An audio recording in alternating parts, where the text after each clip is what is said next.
Let's talk about what you're attempting to do. There's a $53 billion completely unfunded plan on the table. You say you like it. We'll get into the specifics of the plan and whether it's as good as all that in a second.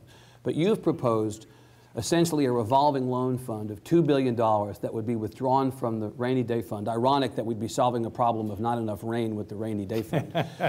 But you're talking about withdrawing $2 billion from the rainy day fund to jumpstart this plan as a sort of a revolving loan fund, as I said. Would you talk about what you mean specifically by that and how that would be beneficial to us? Well, in our due diligence over the last 3 or 4 years, trying to solve the puzzle how we move forward, it's real simple. We're talking about infrastructure. Infrastructure requires money to pay for it. And do we look at it that we're going to fund it, appropriate it every biennium, and to what degree? It is a 50-year plan, so we don't have to pay for it all right now. That's right. It's a 50-year plan subject to change. Right. And in several of the meetings with the Water Development Board and other entities, I can't even remember who was in the office, but it's quite a few of us, and we were talking about the Clean Water Fund and how successful it'd been. And it's a bank. It's an infrastructure bank, and it works. It's worked well. We also have, the state of Texas has another one dealing with transportation. I think it's 25 years old. That has worked well.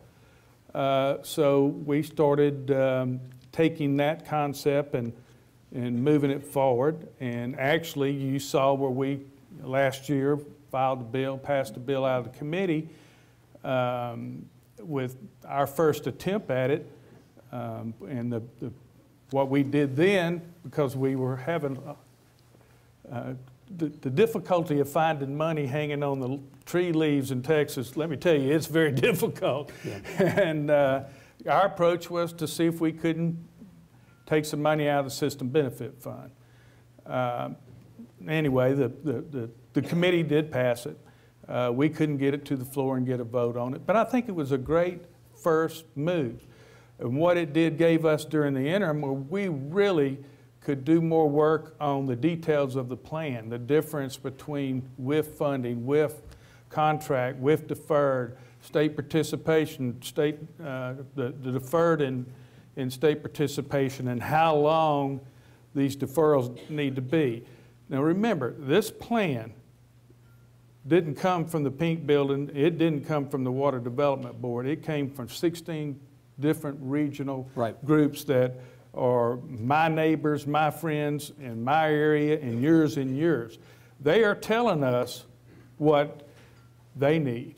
They are the ones that are telling us the kind of participation they want us to do. It's not me. It's not Governor Perry. It's not the Lieutenant Governor or Senator Frazier. It is we the people. So everything that we are doing looking forward has to be based on that plan. And they're telling you that a $2 billion, I mean, you obviously arrived at that number they're telling strategically. Yes, they're telling us they need these kind of projects that are their performance, or it's going to cost $53 billion to do it.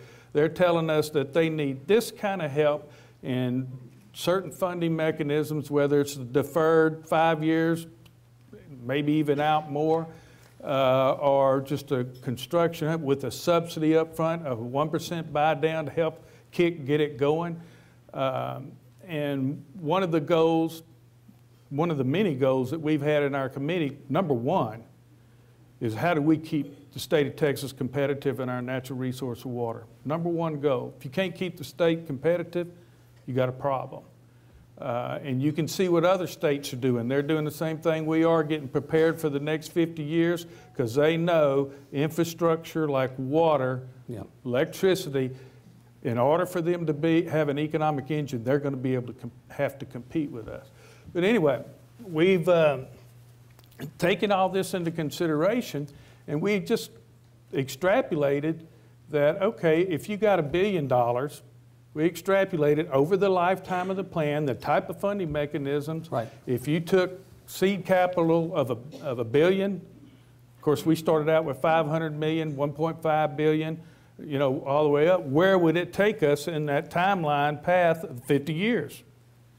It's a 50-year plan.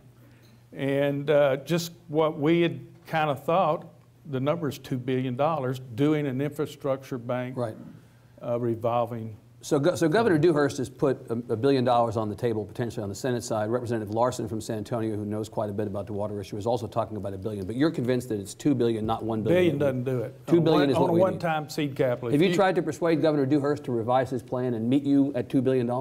Well, yes. How's that working out for you so far? Actually, pretty good. You think he'll come back around to $2 billion? Oh, I'm not going to speak for the governor. Senator Frazier, my good friend who I love working with, and Lieutenant Governor Dewhurst, we have been working with them a lot. Yeah. And we're all exchanging ideas. Because let me tell you, just because we've laid this out, that doesn't, I wish there were 150 bills filed in the House. That would be the greatest thing on earth for me.